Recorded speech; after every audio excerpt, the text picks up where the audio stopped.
Graça e paz. E nós chegamos na carta de Paulo aos Tessalonicenses. Primeira carta de Paulo aos Tessalonicenses. Chegamos à cidade de Tessalônica, chegamos à carta de Paulo aos Tessalonicenses. Tessalônica era uma cidade muito importante. Na verdade, era a principal cidade na região da Macedônia. Não era uma cidade que estava sob tributação romana. A cidade não precisava receber tropas romanas dentro de seus muros.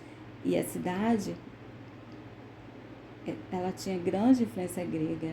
Era uma cidade muito importante, onde o apóstolo Paulo passou semanas, somente alguns dias.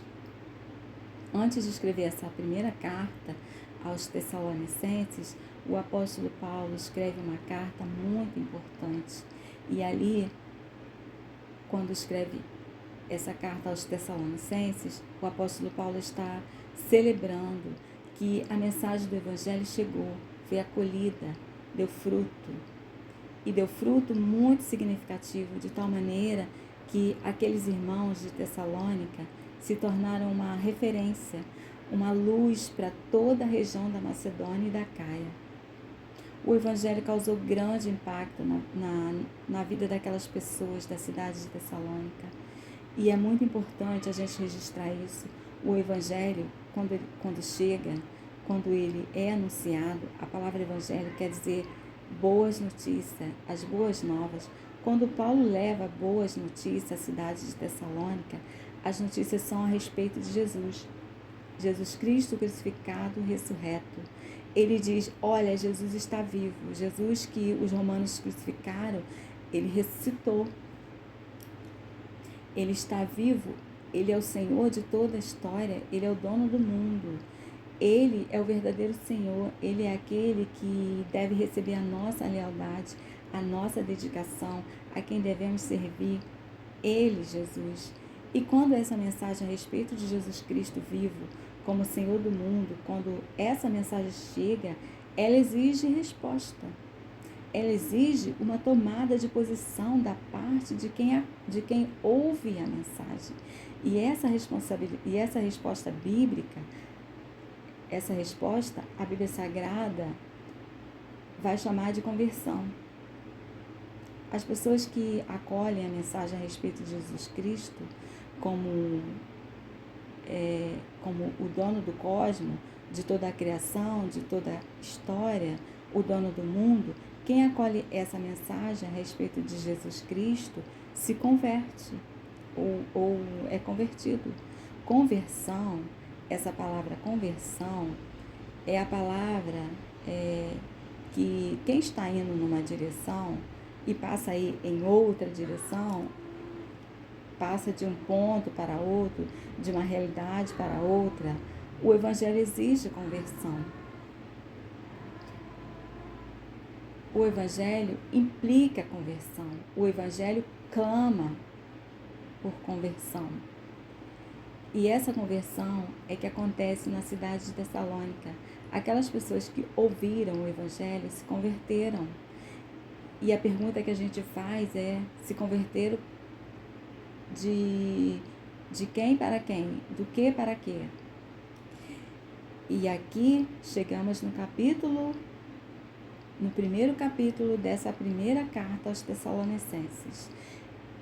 E isso Paulo fala no capítulo 1, começando no versículo 8, ele diz assim: olha, partindo de vocês, propagou-se o Evangelho do Senhor, a mensagem do Senhor Jesus na Macedônia e na Caia. E não somente isso, mas também por toda parte tornou-se conhecida a fé que vocês têm em Deus. O resultado é que não temos necessidade de dizer mais nada. No versículo 9 e o 10 ele diz assim: porque eles mesmos anunciam de nós qual a entrada que tivemos para convosco, e como dos ídolos vos convertestes a Deus, para servir o Deus verdadeiro, o Deus vivo e verdadeiro, e esperar dos céus o seu Filho, a quem ressuscitou dentre os mortos, a saber, Jesus, que nos livra da ira futura. se converteram dos ídolos ao Deus verdadeiro. E olha como Deus trabalha. Olha como Deus trabalha na nossa vida. Essa carta chegou justamente agora, no início de janeiro, no início do ano novo, no final do ano passado. Final de ano, as pessoas costumam praticar suas idolatrias, suas superstições. Você pode ver em vários lugares pessoas pulando 7 ondas, se vestindo de branco para entrar em paz, ou se vestindo de amarelo para atrair dinheiro, colocando suas oferendas no mar, na cachoeira. E você pensa que é só os ímpios que praticam tais coisas? Se você olhar à sua volta, você vai ver que também crentes praticam tais superstições. Idolatria está também entre os crentes. E aqui Paulo está dizendo, se converteram dos ídolos ao Deus verdadeiro, abandonaram os ídolos. Se nós vamos ser uma carta para o novo mundo, se nós vamos ser uma carta que as pessoas vão ler, e para que as pessoas leiam em nós, ela precisa ter um capítulo sobre idolatria. E idolatria é um bom tema para essa carta de Paulo aos Tessalonicenses. Se nós vamos ser cartas para um novo mundo, nós precisamos falar de idolatria. Idolatria é um tema muito importante na Bíblia Sagrada. E é um tema muito importante na visão de mundo do apóstolo Paulo. Paulo, apóstolo, está lidando com os ídolos. Ele fala muito de ídolos. Você se lembra em Atos 17, quando o apóstolo Paulo está na cidade de Atenas e ele anda pelas ruas da cidade e diz que enquanto andava percebendo a quantidade de deuses e ídolos naquela cidade, o coração de Paulo fica cheio de indignação. Ele fica indignado de ver tanta idolatria, de ver tantos deuses. Ele escreve aos Romanos, no capítulo 1, e é assim que o apóstolo Paulo vai falar do desmoronamento da família humana. Quando é que a família humana entra em colapso? O apóstolo Paulo diz quando se envolvem em idolatria. Em Romanos 1, versículo 19, o apóstolo Paulo diz que a raça humana, se julgando muito esperta, se julgando muito sábia, se julgando muito inteligente, não quis reverenciar a Deus como Criador, mas trocou a glória do Deus Criador pela criatura. E fez imagens humanas, imagens de animais, de répteis, de aves, de todos os animais. Foi aí que o coração humano se degenerou. Foi aí que a consciência humana ficou comprometida. Foi aí que a vontade humana ficou cingida. Foi aí que a humanidade se perdeu, inclusive de si mesma. E quando ele se perde do Deus Criador, quando troca a glória do Deus Criador entre aspas, pela criatura, e é assim que começa uma história de dor e sofrimento e de conflito na família humana. Essa é a visão do apóstolo Paulo. Ele escreve à igreja de Corinto, por exemplo. Aí você pensa, então o ídolo é muito importante. E o apóstolo Paulo diz, ele escreve no capítulo 8, começando no versículo 4, na primeira carta aos Coríntios, que o ídolo nada é. Nós sabemos, diz o apóstolo Paulo, em Coríntios, nós sabemos que o ídolo nada é, porque só há um Deus, Criador de todas as coisas. Ele é tudo, ele é o sustentador de tudo, só há um Deus. O ídolo nada é. Entretanto, o apóstolo Paulo também escreve aos Coríntios, no capítulo 10, ele diz assim, olha, eu não quero que vocês sejam ignorantes a respeito da idolatria, porque os pagãos, quando eles fazem sacrifícios aos seus ídolos, eles fazem sacrifício aos demônios. E eu não quero que vocês participem da mesa de Deus e da mesa dos demônios. E aqui nós temos uma confusão, porque na mesma carta que o apóstolo Paulo diz que o ídolo nada é, ele diz que por trás do ídolo existem demônios. ou existe os demônios, existe uma ação demoníaca. Aí a gente começa a entender e fazer perguntas sobre qual a inteligência do apóstolo Paulo, a inteligência bíblica a respeito da idolatria. O que a Bíblia ensina sobre idolatria é muito interessante. Ela está dizendo mais ou menos o seguinte, que o ser humano é criatura e deve adorar o Criador. Mas o ser humano, ele não fica resignado à sua condição de criatura. Ele se rebela contra a sua condição de criatura. E ele usurpa o papel de criador. Ele cria. Um dos grandes problemas da idolatria é que a idolatria inverte a relação criador e criatura. Deus é criador, nós somos criatura. Mas na idolatria, nós nos tornamos criadores de deuses. Nós criamos os nossos deuses. Nós invertemos o papel de criatura e nós criamos os nossos deuses. O Salmo 115, por exemplo, diz muito claramente que o ídolo é obra das mãos humanas. Podemos dizer que o ídolo é obra da imaginação humana. Nós inventamos deuses. Nós saímos do lugar de criatura e usurpamos o lugar de criador e damos origem a deuses. Nós criamos deuses, nós seres humanos, nós somos adoradores. Não existe essa coisa do ser humano não adorar. A pergunta é, a quem adoramos? O que adoramos? E quando adoramos aquilo que não é Deus, isto é, aquilo que é ídolo, quando dedicamos lealdade, quando servimos, quando confiamos e quando dependemos daquilo que não é Deus, como Deus fosse, isso é idolatria. E o que é idolatria? Idolatrar é atribuir divindade, prestar lealdade, servir, confiar e depender daquilo que não é Deus. E aquilo que não é Deus ganha status de Deus, por obra das nossas mãos, por obra da nossa imaginação. Quando nós deixamos o lugar de criatura e nos arvoramos como Criador, então fabricamos nossos deuses. No Êxodo, quando o povo de Israel saiu do Egito e foi para o deserto, Moisés sobe ao monte para ter o seu encontro com Deus e lá ele se demora. Enquanto Moisés se demora no monte, o que acontece é que o povo se reúne e reúne em volta de Arão e diz o seguinte: faça o bezerro de ouro, faça um Deus para a gente adorar. E essa expressão do Êxodo não é apenas uma denúncia de que fabricamos ídolos, é muito mais uma denúncia de que precisamos de ídolos. Nós precisamos construir coisas, construir objetos, construir realidades do lado de fora de nós para nelas confiarmos.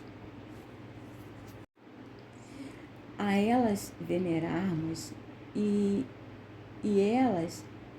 nos dedicarmos a elas. Isso é idolatria.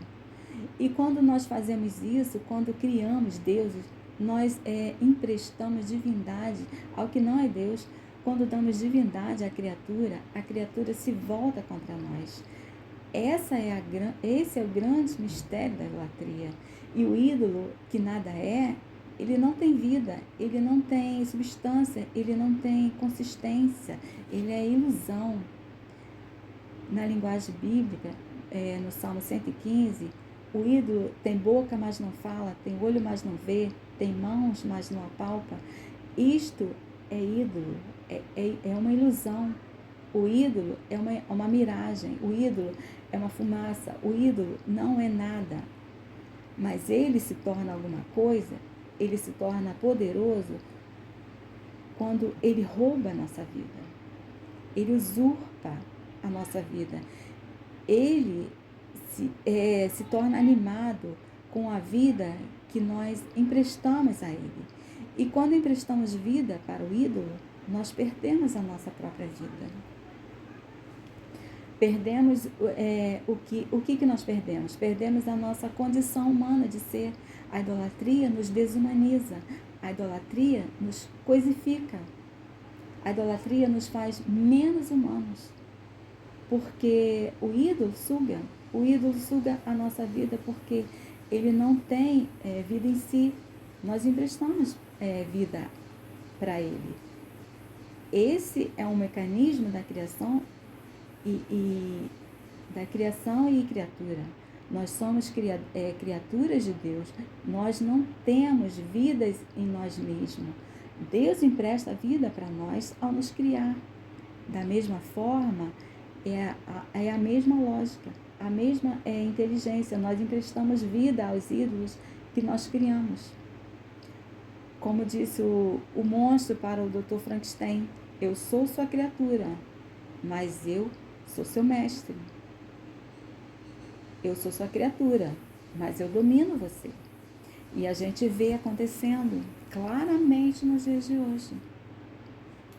A gente está vendo que as coisas que a gente criou estão se voltando contra nós. Elas ganham vida própria, elas se tornam animadas, elas vêm e nos absorvem, elas passam a nos controlar. João capítulo 10, Jesus disse: eu vim para que tenham vida e vida em abundância. O ladrão vem para matar, roubar e destruir. Estamos aí discutindo o dilema das redes. Nós criamos os monstros e os monstros ganharam vida própria. E os criadores dos monstros não sabem o que fazem com os monstros que ganharam vida própria, porque eles estão se voltando contra nós. E roubam a nossa essência de vida, e roubam o nosso status de humanidade.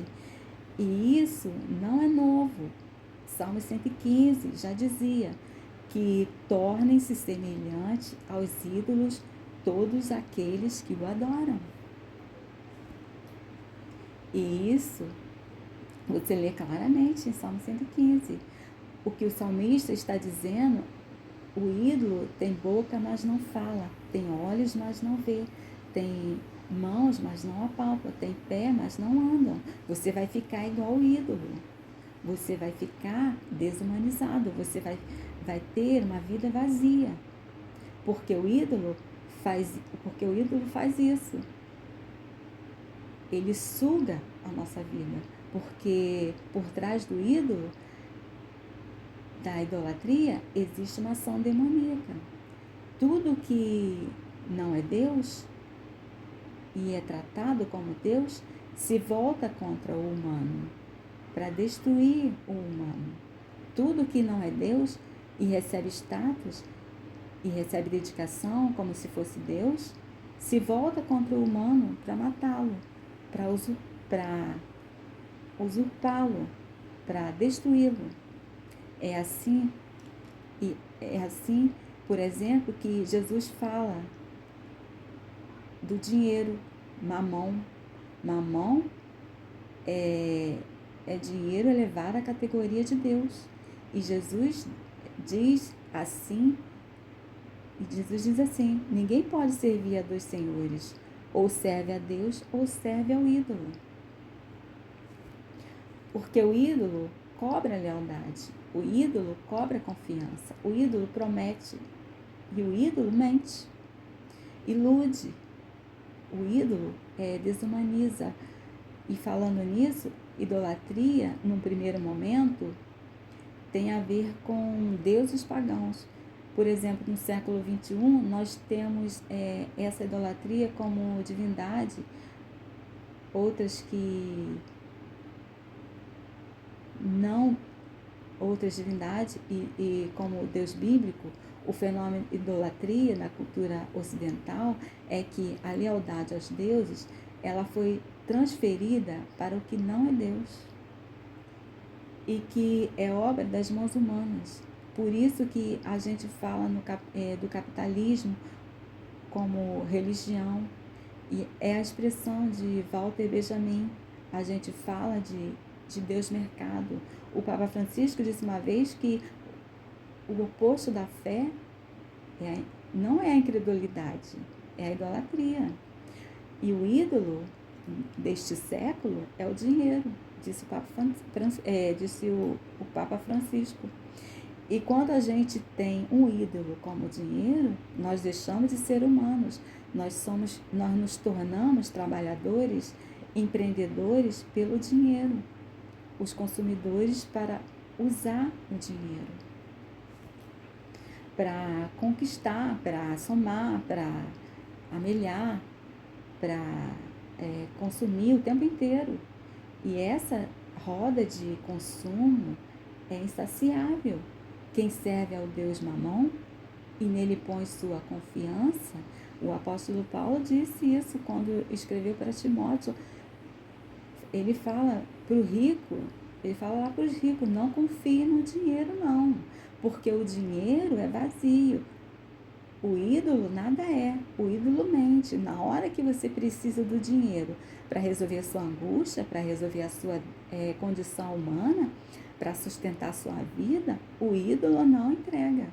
Não coloque no dinheiro a sua confiança, disse o apóstolo Paulo. Quando nós servimos a um Deus vazio, como Mamon, nós nos coisificamos e nós deixamos de ser humano. E nós nos tornamos trabalhadores e consumidores o tempo inteiro. E quem está fora dessa roda de produção e consumo atrapalha, é descartado. É isso que o ídolo faz. O ídolo rouba, o ídolo mente, o ídolo exige sacrifícios de quem não está na sua lógica. Quando a gente, por exemplo, serve a um Deus como a beleza, a gente adoece. Quem serve ao corpo, à carne, à aparência, adoece.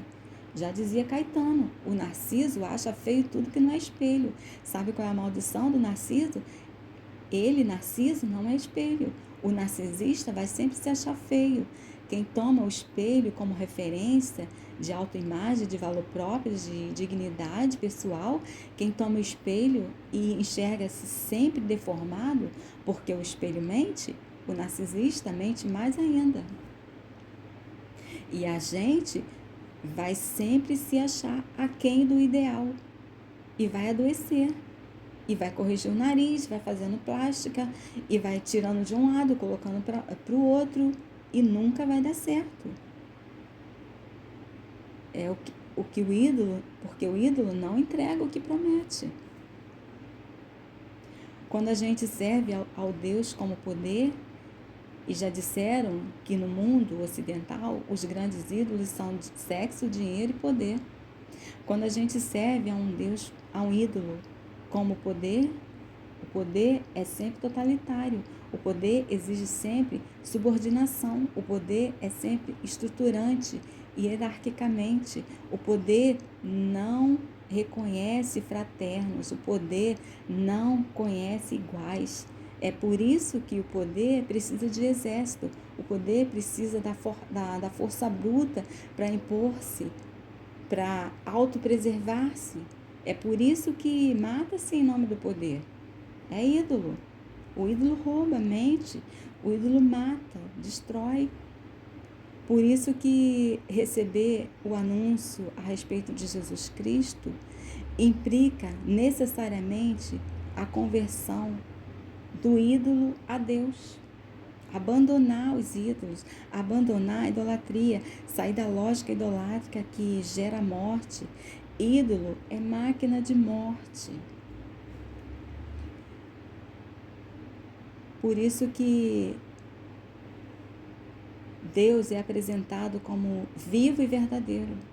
Verdadeiro não como oposição ao falso também, mas verdadeiro como oposição ao ilusório. Verdadeiro como contrário de vazio, de fumaça, de inconsistência, de nada. Quando o apóstolo Paulo diz o ídolo nada é, Deus é. É no sentido que é verdadeiro, é real, é palpável. Ele é concreto. Deus é. Deus entrega o que promete. Deus sustenta a vida, Ele não usurpa a vida. Deus doa a vida, Ele não suga a vida. Ele é o doador da vida. O Deus vivo e verdadeiro. A importância de dedicar a vida a Jesus como Deus vivo e verdadeiro, manifesto, é isso que Paulo está dizendo. Quando você lê o Velho Testamento, quando você lê a tradição de Israel, uma expressão muito clara, uma proibição, um interdito muito explícito: não faça a imagem de Deus. O que Deus fala de dentro da sua glória, ouve-se a sua voz, mas não há aparência, diz o Deuteronômio. Por isso que Paulo escreve a Timóteo, no capítulo 6, dizendo que Deus é invisível. Ele advertiu: não faça a imagem de Deus. Por quê?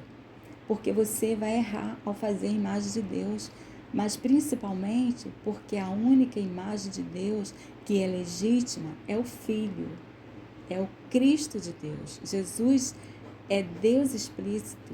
Por isso que os apóstolos dizem, vimos a sua glória, nele tocamos, apalpamos. O apóstolo João fala isso, nós tocamos nele, ele é de verdade, ele é real, ele está aqui, é Jesus, a imagem de Deus. E quando a gente se entrega para Jesus, a gente abandona a lógica da idolatria. E fora essa idolatria que falei, há uma pior. A pior idolatria que existe no nosso mundo hoje cristão, religiosamente cristão. Sabe qual é a pior idolatria que existe? A pior idolatria que existe é a imagem falsa do Deus bíblico. A pior idolatria que existe é a imagem inadequada do Deus que se revela nas Sagradas Escrituras. E na pessoa de Jesus. Porque Deus, esse Deus bíblico, é adorado, é reverenciado, confundido como ídolo, com os ídolos, confundido com os ídolos pagãos. Essa é a pior idolatria que tem. É trocar de Deus sem trocar de lógica idolátrica, trocar de Deus sem trocar de lógica e continuar pagão. É continuar com ídolo, é continuar na idolatria. Só que antes você tinha um Deus X, agora você tem um Deus bíblico.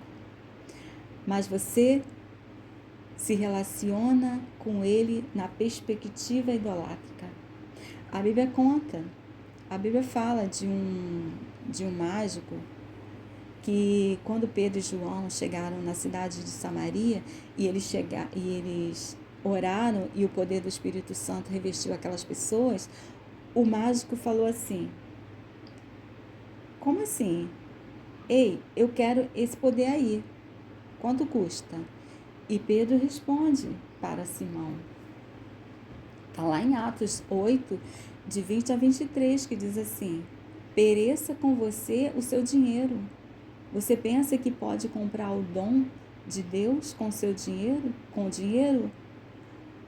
Você não tem parte, nem direito algum neste ministério, porque o seu coração não é reto diante de Deus.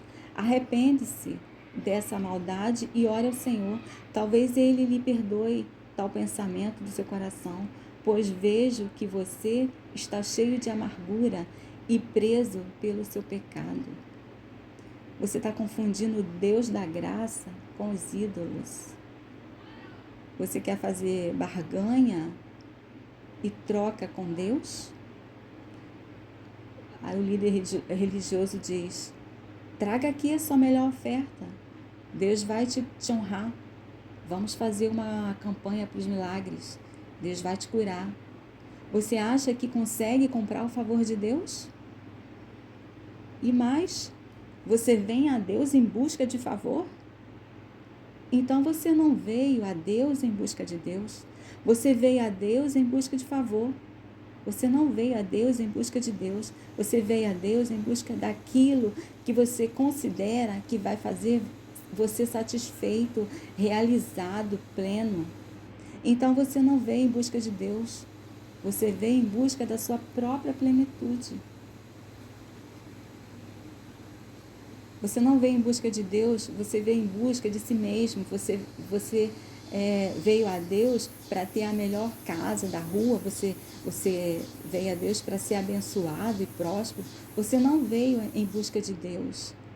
Você veio a Deus em busca da sua própria plenitude. Você não veio em busca de Deus, você veio em busca de si mesmo. Você está adorando a você mesmo, porque às vezes ninguém é curado. Por que às vezes ninguém é curado? Ninguém muda de vida. Está adorando a você mesmo, usando Deus como interface, usando Deus como mecanismo de autorrealização. Você é um idólatra. Você acha que Deus é meio? O seu problema é esse. Você acha que Deus é meio para levar você aos seus fins. Isso é idolatria. E há muita gente que trata o Deus de Israel, o Pai do nosso Senhor Jesus Cristo, o Jesus Cristo Deus encarnado no meio de nós, como um ídolo, como um meio para alcançar benefícios que só Ele pode dar. Essa é uma ideia que confunde o seguinte: existem muitos deuses, deuses mentirosos, deuses que não entregam o que promete, mas tem um Deus que entrega o que promete. Então, vamos cuidar dele. Então, vamos dar oferta na igreja dele. Então, vamos subir o monte para orar para ele. Vamos fazer um jejum para ele, porque ele entrega o que promete. Só trocou de Deus, mas não trocou de lógica idolátrica. Continua na idolatria, continua adorando a si mesmo, usando Deus como meio. E Deus nunca foi meio. Deus não é meio. Deus sempre é fim, porque dele e por ele, para ele, são todas as coisas. Glória, pois, a ele eternamente. Amém. É isso que a Bíblia ensina. A pior idolatria que existe é a imagem inadequada do Deus bíblico. Essa ideia de que Deus está lá todo-poderoso, sentado no trono, para conceder favores àqueles que o buscam, mantém Deus do lado de fora. Essa ideia de que Deus está lá, essa ideia de que Deus está no topo da pirâmide hierárquica do universo, gerindo suas criaturas e gerindo as circunstâncias, essa ideia de que Deus está lá, mantém o ser humano infantilizado, mantém o ser humano aquém da sua autonomia e da sua dignidade. Mantém o ser humano interesseiro, mantém o ser humano amedrontado, mantém o ser humano escravizado. E o ser humano nunca entende, nunca aprende. Jesus é o Deus que veio. Jesus é o Deus que veio viver em nós. O Espírito Santo habita em nós. O Espírito Santo nos liberta. Onde há o Espírito Santo de Deus, aí há liberdade. Paulo escreve aos Coríntios: Jesus veio nos dar vida, Jesus nos transforma de seres inanimados, bonecos de pano, que tem olhos, mas não veem, tem bocas, mas não falam, tem pés, mas não andam, que tem olhos, mas não veem.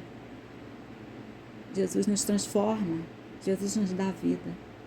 O encontro com Jesus, a gente recebe o sopro de Deus. Quando a gente encontra com Jesus, a gente que estava inanimado, a gente que estava morto, a gente que estava insensível, a gente que estava com a vida vazia, quando a gente encontra Jesus, Ele sopra dentro de nós o Espírito Santo e a gente vive. E a gente se torna a presença de Deus no mundo novamente. A gente abandona os ídolos e passa a andar com Deus e Deus dentro de nós. Deus em nós. E nós somos agora cooperadores de Deus para a obra da redenção. Nós não somos criancinhas amedrontadas, assustadas, inseguras, ansiosas, mendigantes e suplicantes. Nós somos gente crescida, gente adulta, gente amadurecida, gente que assume responsabilidade pela vida e responsabilidade de representar Deus no mundo, porque esse foi o propósito de Deus desde sempre. Portanto, dê um bom testemunho. Você é uma carta que o mundo está lendo. Cuidado com o que você fala, você representa Deus aqui no mundo. E aqui eu termino essa carta de Paulo, essa primeira carta de Paulo aos Tessalonicenses. Que Deus fale muito com vocês, muito mesmo, igual tem falado comigo. Amém?